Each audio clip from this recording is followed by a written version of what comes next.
Can you guys hear me good? Good morning, good morning. And I switched this thing 3 times to get this live going. I don't even think it reconnected back to YouTube.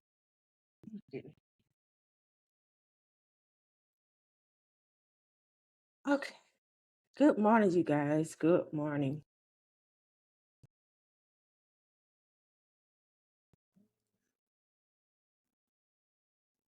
Here, so we can uh, get this thing going. And come back.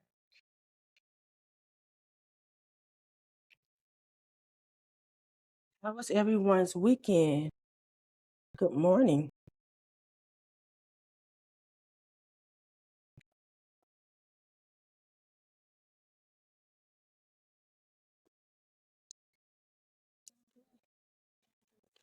Mhm.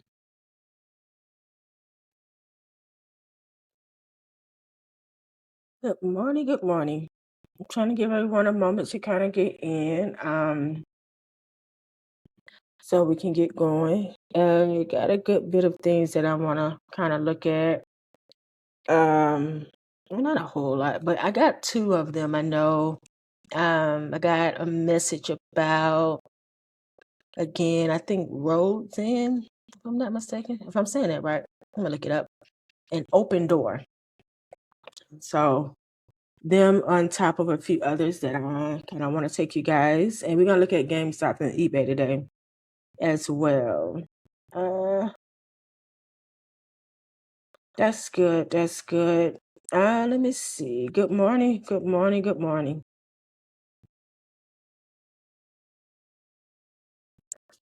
All right. So I'm gonna go ahead and start getting these charts shared. Um, all this extra stuff with these getting these live connected, then cut into our time, and I got an 8:45. So I want to make sure I get everything to you guys on this morning. So let's get to these charts. The first thing, for the most part, is that so I gotta upload a overview video. The weekend was a little crazy. An overview for the third trade on $100 to $1,000 challenge. Now I'm not 100% sure on how many actually got into that trade because we kind of rushed a bit on that live. Let me see, screen share. To get to that particular trade. And so I'm not even how many if any of you guys are in here at the moment, how many of you were able to actually get into that trade with GameStop? Um get into the trade with GameStop because we had RIVN, we got Nike down, and my stop loss was triggered. Well, I don't say my stop loss, but the limit order I had was stopped or triggered on GameStop. So we broke below the 50 EMA on GameStop on that 4 hour, and I wanted to see a 4 hour close. We got that. But then, of course, as we know, you buy the rumor, sell the news, and the rumor has it that GameStop decided that they want to buy eBay. Now, that's the type of stuff I do when I get a settlement check in the mail for like $17 from Facebook or something. I just decide I just want to buy some unnecessary stuff. I don't really see, I don't know. In a sense, I do. But the thing with GameStop, though, GameStop has finally, first off, they don't have no debt. They're finally at a point where they don't have any debt. They do got something from COVID. I got to look back into it to see what the balance was, but it was not massive at all. And then they are finally at a point where they have a pretty nice cash reserve and they're finally getting to profitability with GameStop. And they decide that they want to buy eBay because they see eBay as a direct competitor to Amazon. Of course. But at the same time, we know that Amazon is on the higher end than eBay in terms of Amazon is everybody's marketplace for the most part. But I'm not understanding, even with everything that I was reading, I'm not understanding why they made that decision to actually go in and attempt to offer a $55 billion did to buy them out. Do I think eBay is going to accept it? Honestly, I don't really think so. It's possible. I don't know what that conversation is on the back end, if they've had any conversations or any type of negotiation on GameStop acquiring them. But my question is, where on earth is GameStop getting the money? I mean, yeah, I know they got a cash reserve set. They're just about debt free. So, of course, they're going to be able to obtain whatever they need to potentially take on eBay. But my thing is, I agree heavy with Mike Berry. Mike Berry has been talking a lot about GameStop in terms of, he's been buying up. You got insiders that are also buying shares. Now, from what I'm seeing, a ton of them bought it at like $25.52, if I'm not mistaken, about $25.52. So, as we know, it did come down some. Let me see. I was just reading. It was on Robinhood, and they switched the articles up, but it's a ton of buying going on the inside. But I don't see the massive reason for them to even want to take this new turnaround, being profitable, have a cash reserve, and deciding to acquire something such as eBay. But I'm curious to see how this thing is going to play out for GameStop. Now, I know eBay shares pushed up. GameStop also pushed up. And we got that break that I was looking for us to make a move. We had that break below that 50 EMA on that 4-hour, and you can see the massive spike in volume that happened there from everything coming out with them wanting to take on eBay. And so right now, these prices are different. Well, no, it's not. It's kind of going a little bit faster than the other.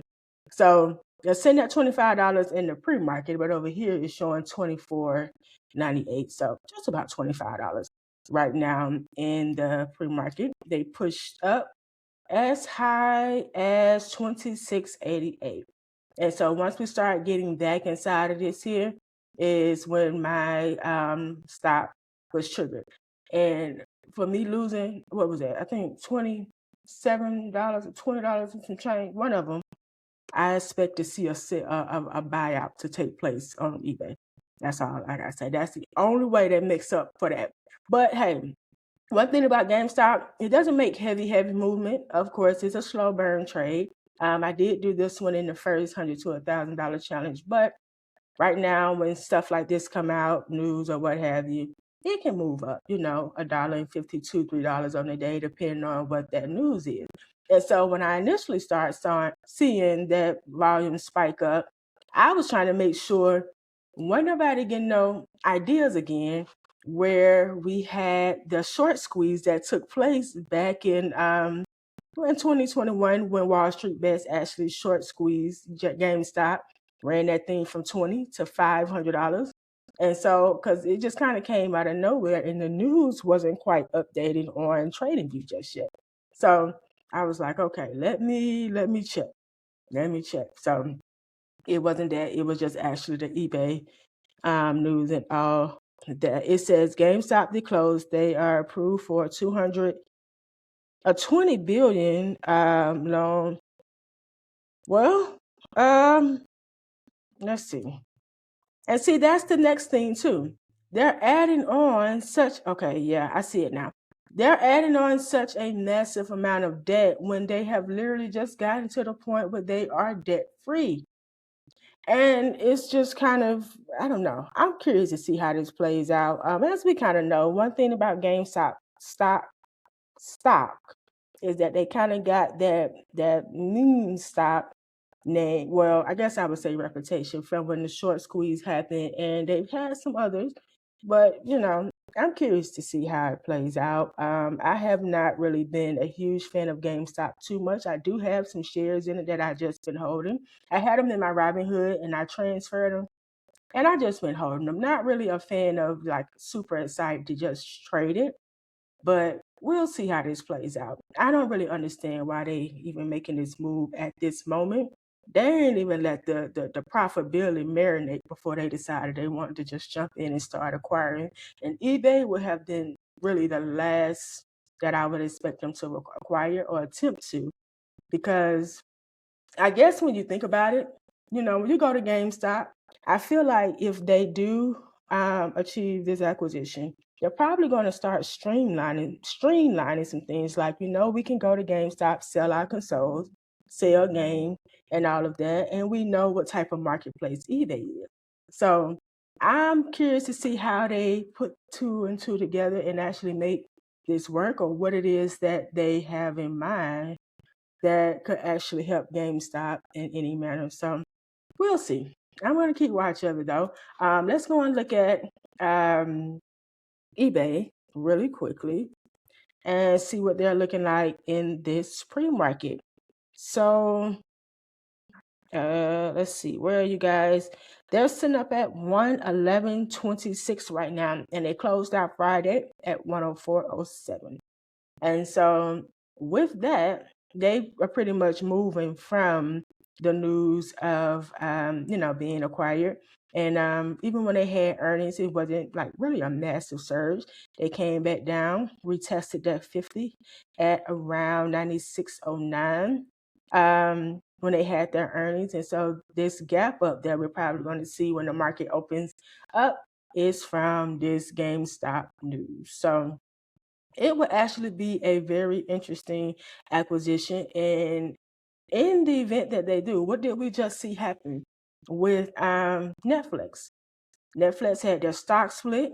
Stock was moving. They came out and said, hey, we want to buy Warner Bros. They added on debt, and then of course it was going to push out a ton of cash to acquire Warner Bros. And it brought the stock down because short term that cuts into not the revenue, but it just cuts into things such as their margin, their cash reserve, and a number of other things, and adding on a ton of debt. So GameStop may find itself on that same boat where the price began to come down on the stock, depending on how this thing kind of goes with them attempting to buy out eBay. But we might see eBay continue to push up, similar to how we saw with Warner Bros. Warner Bros. Pushing up, Netflix was coming down. We might see something similar happen with eBay and GameStop. So we're going to watch both of them to see how this kind of plays out. So I'm going to come back and look at this on here. I'm kind of looking at this area here automatically on this daily at around this 101. You guys see what we had, some rejection up in there. We broke, and then they retested back here. What was that? Friday. Held up pretty nicely. Some additional rejection in this area too here. And that's where we are. And as usual, when we gap up like that from some sort of news, I like to see where the price was before it gapped up, because there's a good chance it could retest back to that area. And so that right there around that 101.21 or just 101 area would probably be my focus point of where I would want to watch and see if they're able to come back down. And of course, you buy the rumor, you sell the news. The rumor is GameStop to buy eBay. The actual news come out, the acquisition doesn't happen. eBay says no or whatever. They don't want to entertain the deal. The price may come right on back down. Okay, so just kind of watch and see. But that 101 area would definitely be somewhere I would be interested in for something short term, just to see how it kind of plays out getting back there. Okay, so right now, let's go back. Looks like we may be looking at some new highs on eBay. Okay, so we are looking at some new highs on it right now. And that 101 area breaking there is actually a pretty heavy area dating back to, what is that, around August 2025, looking at like some previous highs here. And it finally broke that. Let's come back over to this one. It broke it on the week of Monday, April 13th. So I'm going to be watching that, see how that plays out, see if we get back down a good 10 to come back here, or at least retest back to where this thing closed out on Friday. And we can potentially look for something short term there or long term, depending on if it can come back down to around that 96, back to that 50 EMA here. Okay, so we'll watch it and kind of see how this thing plays out. I'm curious to see, even with GameStop coming out, if they are going to be in the midst of a bidding war. If someone else decides that they want to attempt a purchase. I saw someone say they wouldn't be surprised if Amazon came out and attempt to buy it, but it's possible. I mean, no, I actually don't see that, to be honest with you, but it could happen. But I don't really see it being an easy acquisition. There's a good possibility that we know Amazon and eBay are two of the biggest marketplaces. So Amazon acquiring eBay could get the attention of the DOJ, and we know they like to block mergers. So we'll see how that kind of goes. Now, let's look at Palantir. Palantir has earnings coming up today after the market closed. And with Palantir, right now they're sitting at 148 in its pre-market. Now, what I want to see is one or two things. They come back down to retest around at 136, or bring us some rinse and repeat opportunity and come back down here to that 126, around this area that we were looking at before, right when we hit down here at this bottom at that 122, but that 126 area that we I'm not sure how many of you guys actually got into a trade on that one, but when they got back up in here. So getting back to 126 potentially, or breaking back above that 149, which would be that 200-day moving average. We can break back over that, head over that 150, and I will be looking to see if they can test up to around that 156, and then coming back up here to this highest point, which is around that 162. Okay. And the main thing is I want to see that they can break back above this point right up in here, which is at 152.68. They can break that. We can probably see some nice continuation on up, 156, and getting back up to around that 160. Okay. But I'm not going to do anything on Palantir at this moment until I see what earnings give us. Okay. They give us, regardless of what they give us, I'm watching levels to both sides, but I would love to see if we can get back to 136 or 122. You get there, rinse and repeat opportunity, go long on it, and start targeting those upsides up here. I say anywhere between about 3 to 5 contracts as usual, and just kind of sell at each target. Okay, but getting back above that 200, we definitely could potentially see them push a little bit higher from what I'm watching on this daily time frame. Okay, so we're going to watch out for that one because I am curious to see how they play out on their earnings and kind of find out some opportunity for another trade on that. Okay, now let's look at let me see. I'm gonna look at the ones that I were asked about. So it was RDZN. I think that's what it was. This one, someone sent a message about, and I was looking at it, but I'm not too interested in it. I personally, I would say, wouldn't be too interested in it right now. But what I was looking at when I looked at the charts was this area. Of course, you can see it had a recent run. And let me bring this back over here. I think I looked at this. I thought we talked about this. A couple of people asked me about it. And I was looking at right up in here, around that 156. Let me go up to that weekly time frame on this one, so we can go back a little bit.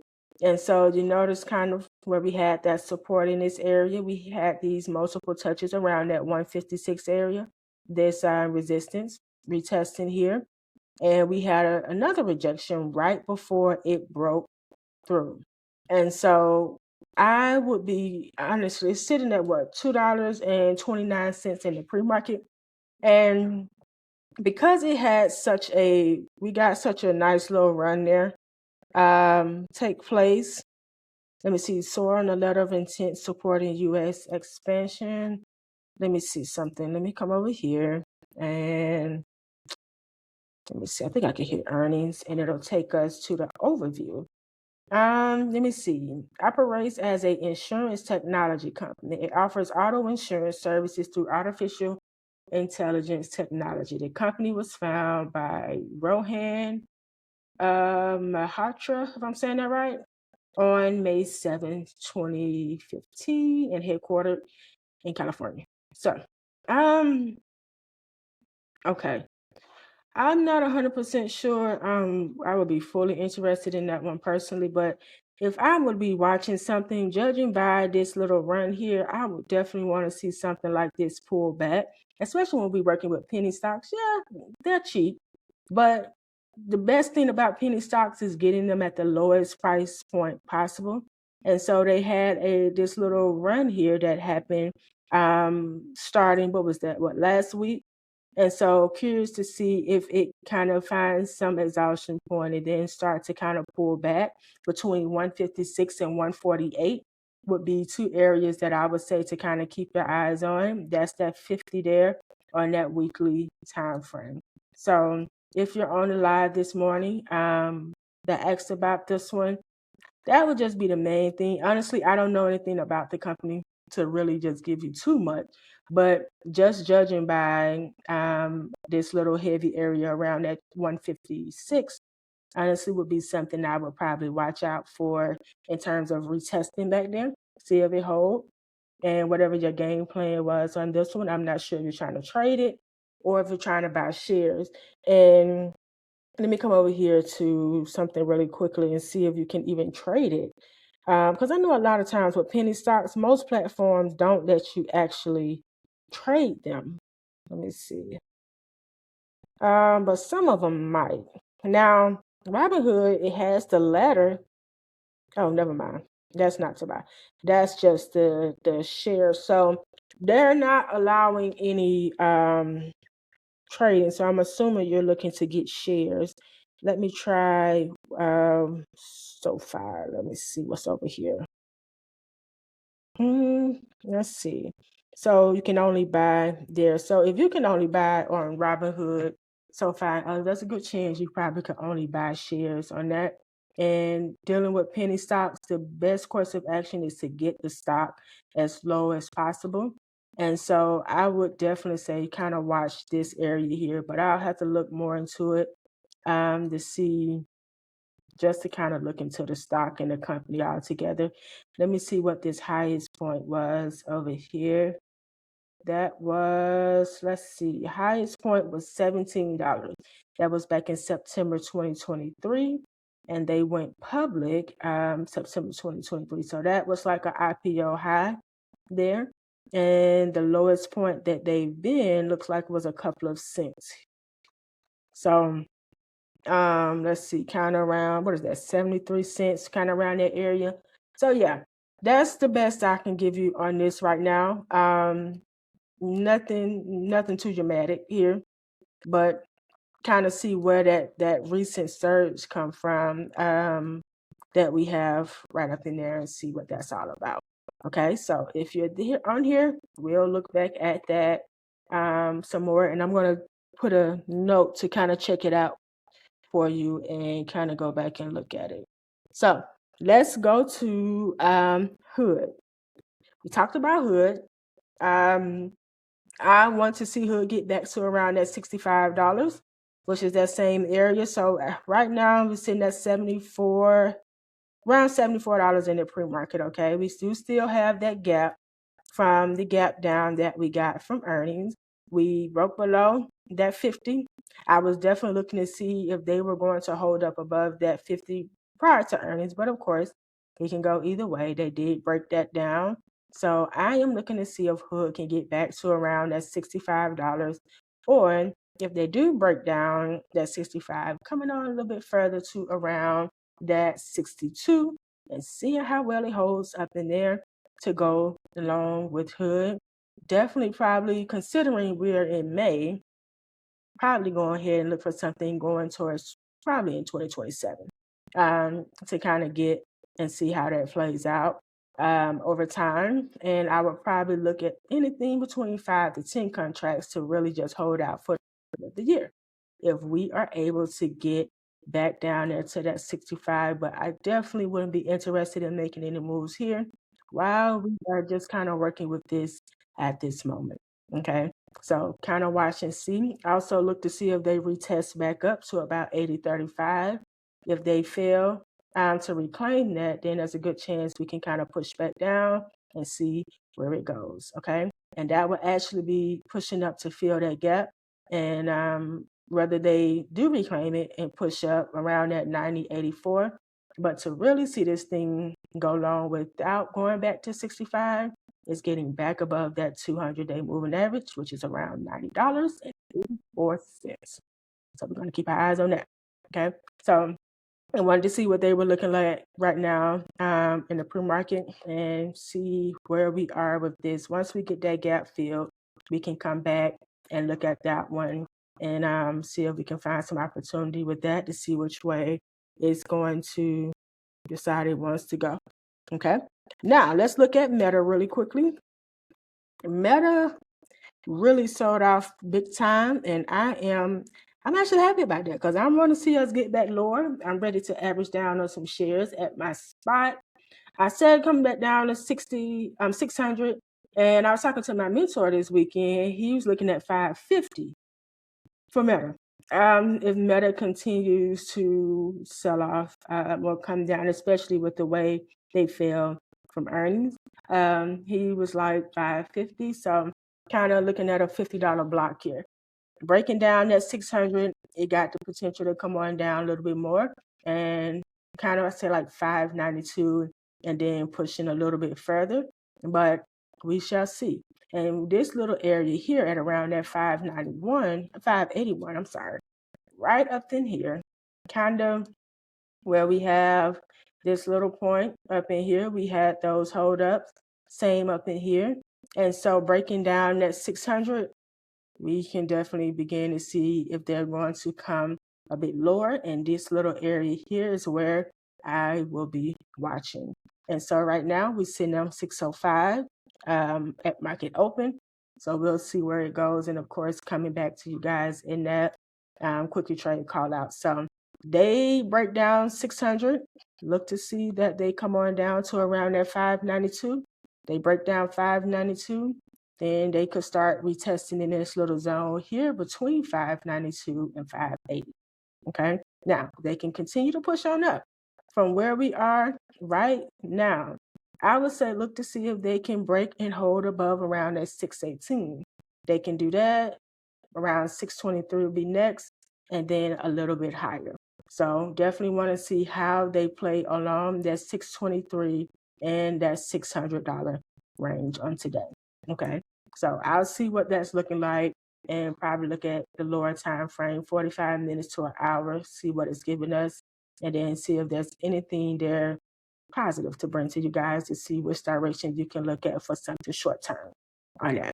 So that's Meta. Got a nice size gap up there to fill, but coming on back down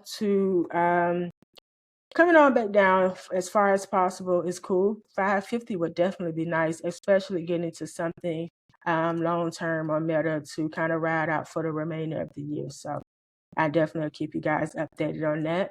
Now, the trade desk. I was looking at this on the 4-hour last night where I had this little trend line here that I'm tracking.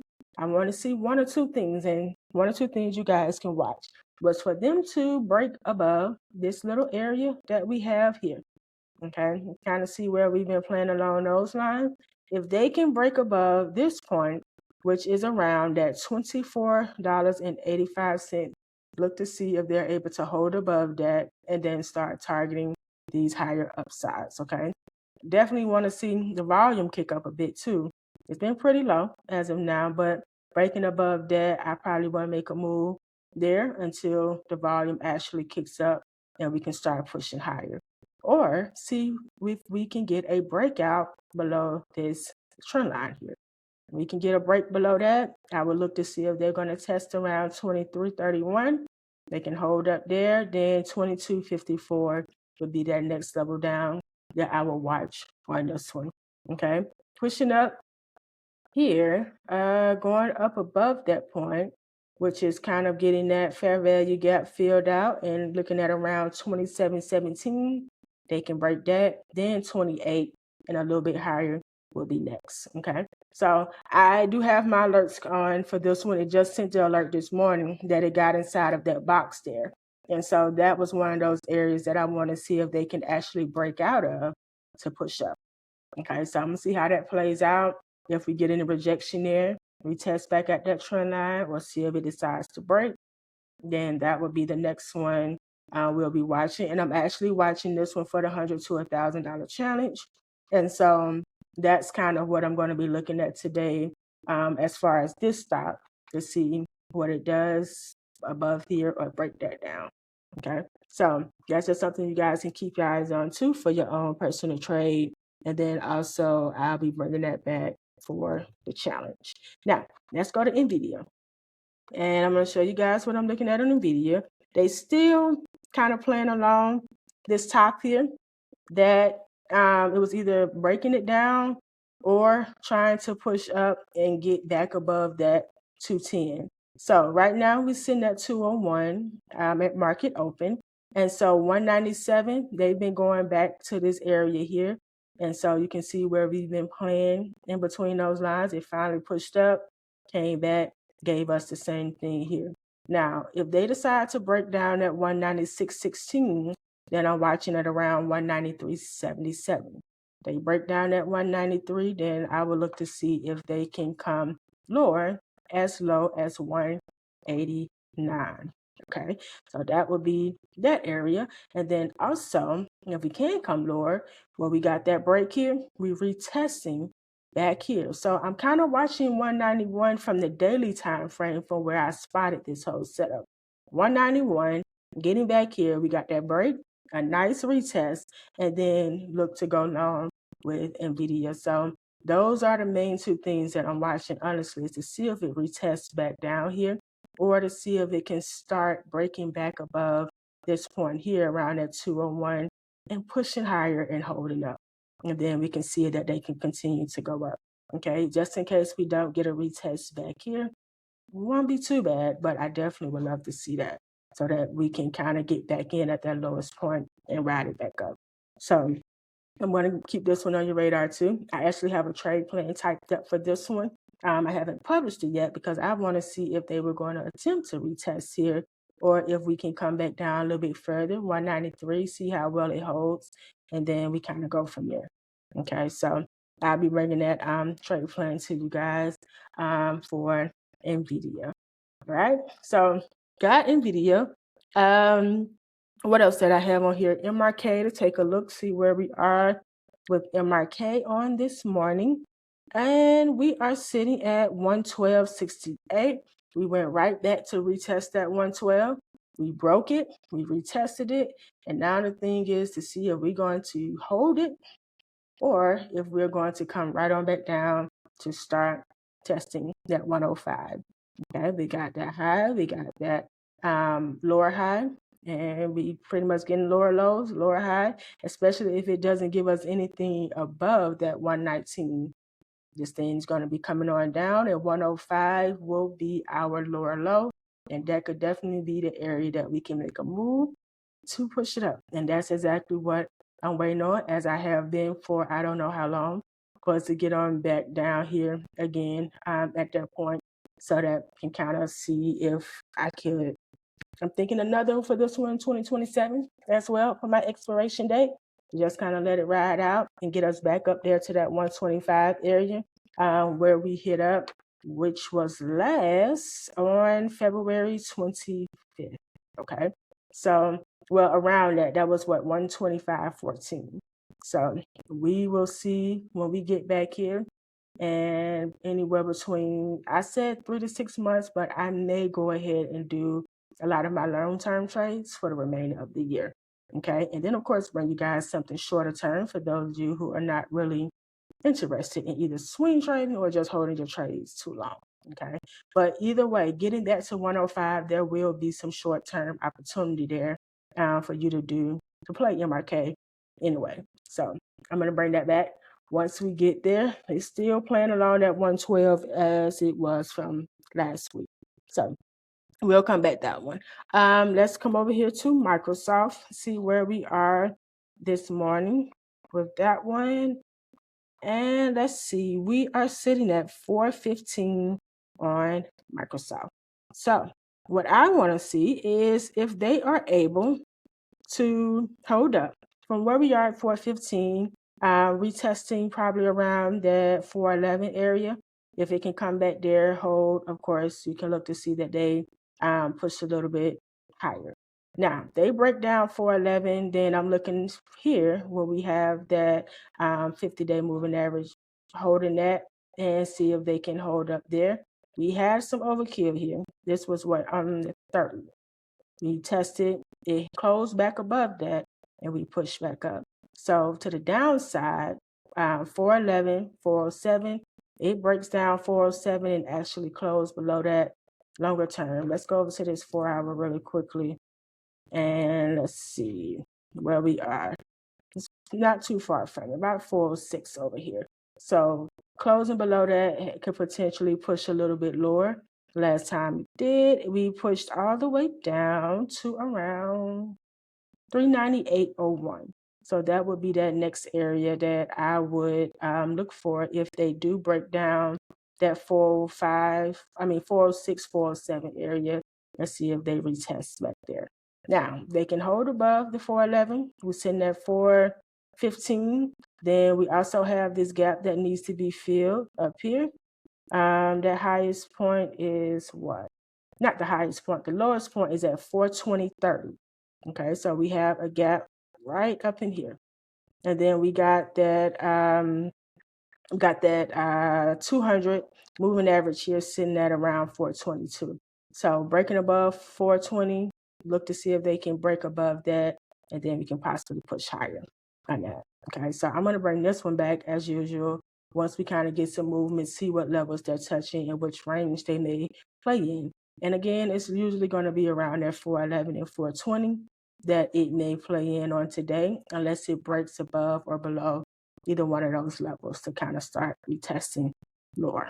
Okay, so I'll bring that one back to the quickie trade call outs once it gives us a little bit more action.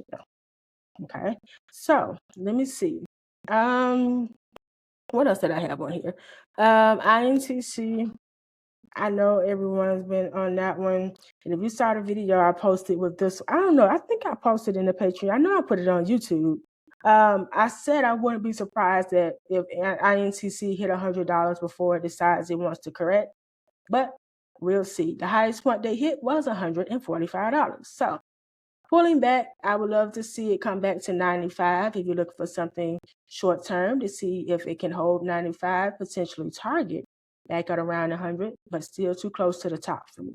So letting it come back down a bit more, right up around, this is what, around $87. Now, INTC lately has been giving us some nice size increments on its move, but breaking down that 95, it's still kind of giving us about the same, just about, $1.50, well, about $2, $2.50 and some change, kind of going from there. So not massive moves, but that is making on the day. But with the news, it's definitely been peaking. And so right now we're sitting at that 98, 95. They break down 95. I say look forward to test around 91. We have nothing at the top to go by other than that $145, which is that all-time high there. So coming on back down would be the best to kind of target those upside points up there. But me personally, I'm still waiting for them to come a little bit lower. 75, 70, still my little area that I'm watching there to see if they're going to get that gap filled. And even if they don't, just coming back some to find some shorter term opportunities there to kind of play on Intel. But I don't want to play at the top on this one here. Okay, so just look for a pullback to come back to 95, 91 at most, and then you could potentially look for something shorter term to target back up to that top. But if you want something long term, honestly, I would say let this thing come as far back down as possible. Down to that 75 and 70 is where I'll be waiting to pull the trigger on this one. Okay, so I'm not even going for anything short term on INTC till we get all the way back And they usually come back. And I know sometimes, like with INTC, they did have that run when NVIDIA stepped in, gave them a couple billion. You never got that gap filled down at that bottom. So it will still pull back at some point, maybe just not where I would want it to. But of course, we just look for opportunity elsewhere in the event that that thing doesn't come all the way back. Okay. So I'm going to be watching it regardless. Now, let's look at Iran. See where Iran is really quickly. Let me see. So we're going to have to look at this one, and I'm going to have to get up out of here. Let's see. Iran has not given us that breakout just yet. Let me see. Where are we? $49. So looking for a breakout, of course, or a retest down back at this level. It's pretty far down. So not really expecting it to come too far down. 39.30 still that area. And then, of course, if we can get a retest back there, potentially look for some opportunity there to ride it back up. Or if not, get that break here. We'd love to see a break, a retest, make a move, and then start targeting that upside, something long term, probably 3 to 6 months on the expiration on this, to just let it play out. Okay, so I just wanted to come over here and see where this thing was sitting at this moment. Okay, so we'll keep watch of Iran. I actually have that trade plan also typed up as well, just waiting for it to get to its levels. Now, SPY sitting at 720 right now. 719, 715, and 712 are three downside levels that I'm watching on that one. So that's 3 levels to that downside to kind of watch on SPY to kind of see how it plays out later on today. Let's see if it starts retesting back there. Of course, this all-time high right now is sitting at $724.87. So we got about a $4 range to kind of target at the top, but too close to the top. So nice little pullback at minimum. 719 gives you something to target back to the upside. With SPY, depending on what your game plan is on trading SPY. Okay. QQQ, just about the same. That's sitting at 675. I would say look for a retest back to around 668.87, 664, and retesting around that 50 EMA at around 661. Breaking that down, it has the potential to come lower.